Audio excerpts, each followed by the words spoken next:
kids! Today we're going to do a project celebrating International Dot Day. So what we're going to do is start with a read along of a book called The Dot. And I'm going to tell you why this is important in getting started with any art project, especially as a beginner where you're feeling a little nervous about how to start. And then the best part is I'm going to show you how to make a simple dot project using a coffee filter and watercolor paint. I can't wait to see what you guys end up with, so let's go. This book was written by Peter H. Reynolds. All right, let's get going.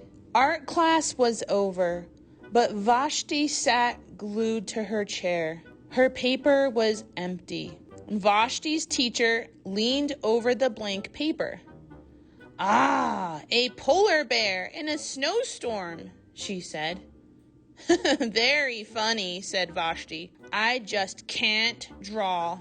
And her teacher smiled. "Just make a mark and see where it takes you." Vashti grabbed a marker and gave the paper a good, strong jab. "There!" Her teacher picked up the paper and studied it carefully. She pushed the paper toward Vashti and quietly said, "Now sign it." Vashti thought for a moment. "Well, maybe I can't draw, but I can sign my name." The next week, when Vashti walked into art class, she was surprised to see what was hanging above her teacher's desk. It was the little dot. She had drawn her dot, all framed in swirly gold.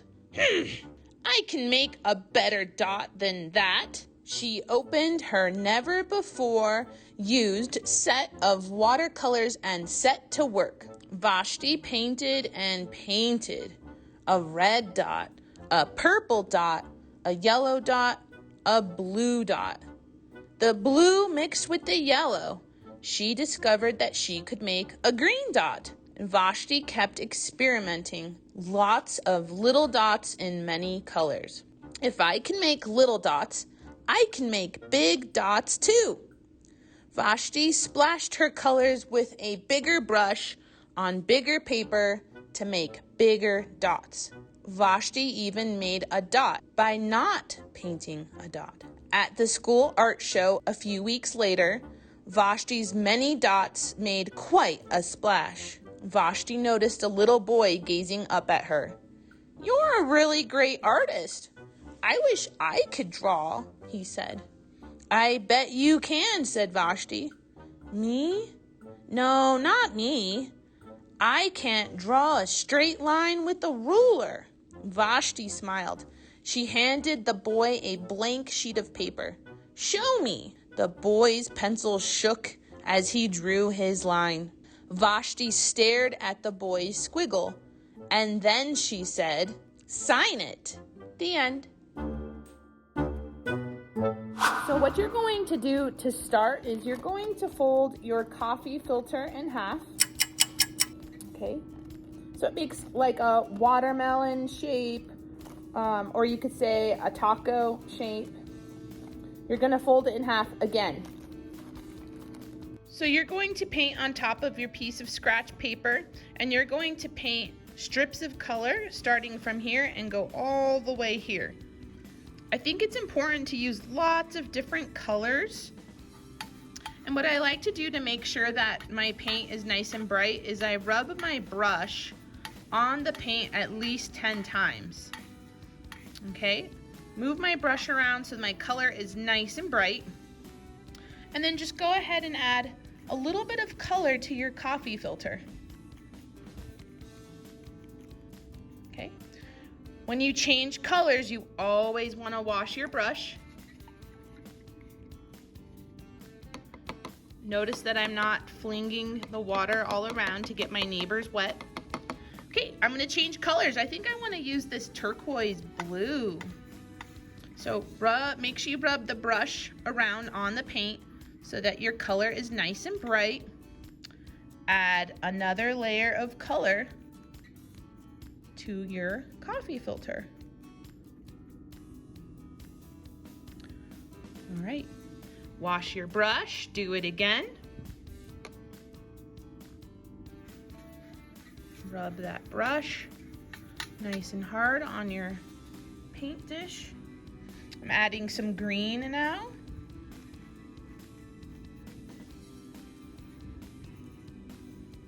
All right, looking good so far. I'd say I have space for at least 2 more colors. I think I'm gonna use this magenta bright pink now.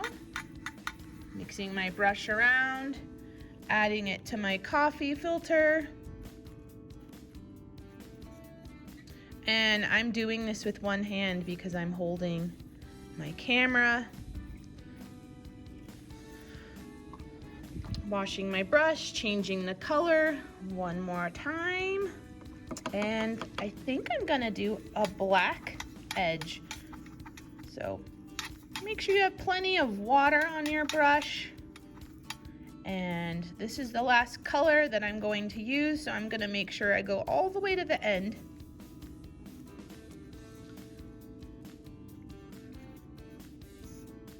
Covering all that white spot.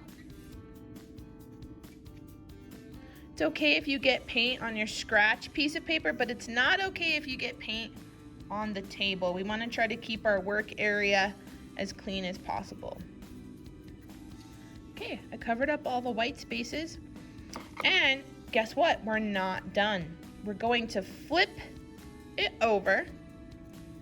Oh no, there's no paint on this side, so we're also going to paint the other side too. So I flipped my dot over on the other side. I painted the other side, and guess what? We need to let it dry completely before we open it up because it's super fragile right now.